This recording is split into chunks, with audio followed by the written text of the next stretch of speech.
Hello guys, my name is Daniel. I'm part of the animation project and I'm here to teach you guys about modeling. So without any further ado, I'm just gonna go straight into it. Okay, so right now I have my scene opened up. There are two characters. You could clearly see those they've been 3D modeled, and we're actually going to try and recreate these guys. No, we're not going to do any type of texturing or any other extra stuff. We're just going to be focusing on making the body shape, pretty much the head, the neck, the shoulders, arms, everything. Might not get into the shoes, but we'll see. So I'm gonna go ahead and move these guys over to the side real quick, and let's go ahead and get started. So I'm gonna go and start off by dragging out a box, and you could go, if you go over to the right side of your screen, well, of my screen, and click on this icon that says box, and then go over into the Workspace Viewport. You could click, drag it out. You can change the sizing of your object. You could increase the length and width just by moving the mouse around. You could also change the height, but that's only after you let go of the mouse and define your length and width. So I'll let go of that and bring this up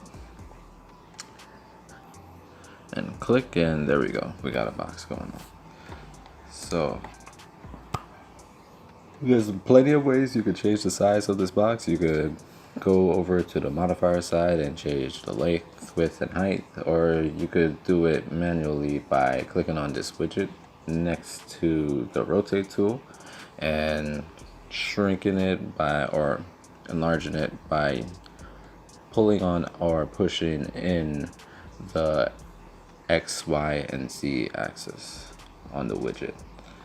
So now I'm gonna go ahead and take our box, move it up, and I'm gonna change this into an editable poly. So let's go ahead. I'm gonna click on the bottom of this guy's head, and I'm gonna do an inset, which is pretty much just taking the shape of the selected face and shrinking it down and creating another face. Okay, after I do that, I'm gonna go and click on extrude within the option box. That way I could get more precise measurements, and I'm gonna extrude this down. So now if you look, we're still trying to recreate our character over there. So in order to do that, let's see what we gotta do. We already have the head and the neck. We need to start creating the torso. So I'm gonna create this line and cut it across. And then I'll select this face and extrude it out. Well, correction, I'll select the ring of face and extrude it out. Okay, now let's look back at our character. Right, so we can see that his torso is not exactly that long in terms of front to back, so I'll go and scale it down a bit. Alright, cool. Now let's bring this down. Alright, so let's work on the shoulders and arms now. So, easiest way to make arms, is to pretty much just extrude them out the same way we extruded out the neck. So I'm gonna cut a line through, and I'm going to select the face on both the left and right and Extrude. I'm going to start changing their proportions. So I'm going to be using the move tool and rotate tool along with the scale tool to form and change their positions and size to match our character. So I'll be moving his arms out, at least for the shoulders, out a little bit, scale it in.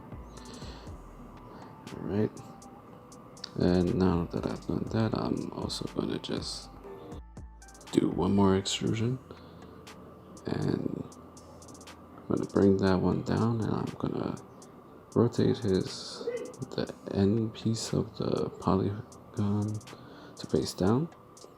And the reason why is because I want to add some lines so I could form and shape them into the structure that you see before with his arms. So I'm going to need some extra edges to actually help with that.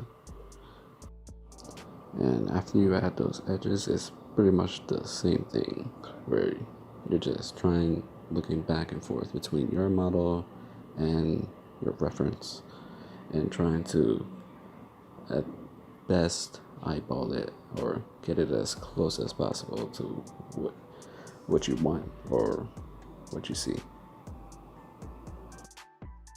Now, as you could see, it's pretty much the same process over and over again.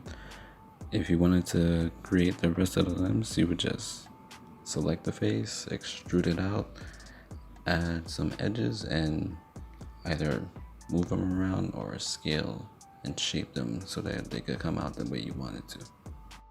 With all that in mind, let's just fast forward straight to the end. There you have it.